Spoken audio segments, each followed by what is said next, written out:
Hi guys, நீங்களும் என்ன மாதிரி யூடியூப் பார்த்து சமைக்கிறவங்களா?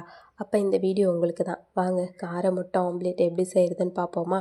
ஒன்றும் இல்லைங்க, அதுக்கு 2 முட்டை உடச்சி ஊற்றிக்கோங்க. பொடிசாக கட் பண்ண ஆனியன் சேர்த்துக்கோங்க. ஒரு பச்சை மிளகா கட் பண்ணி அதையும் சேர்த்துக்கோங்க. 1/2 ஸ்பூன் பெப்பர் சேர்த்துக்கோங்க. 1/4 ஸ்பூன் உப்பு சேர்த்துக்கோங்க. 1/4 ஸ்பூன் மஞ்சள்தூள் சேர்த்துக்கோங்க. இதெல்லாம் சேர்த்துட்டு ஒரு ஸ்பூன் எடுத்து நல்லா மிக்ஸ் பண்ணிக்கோங்க. மிக்ஸ் பண்ணதை எடுத்து ஒரு ஓரமாக வச்சுட்டு அடுப்பை ஆன் பண்ணிவிட்டு அது மேலே ஒரு கடாய் வச்சு தேவையான அளவு எண்ணெய் சேர்த்து எண்ணெய் சூடானதுக்கப்புறமா கொஞ்சம் கருவேப்பிலை, ஒரு 4 பல் பூண்டு தட்டி சேர்த்துக்கோங்க. 2 வெங்காயம் சின்ன சின்னதாக கட் பண்ணி அதையும் சேர்த்துக்கோங்க.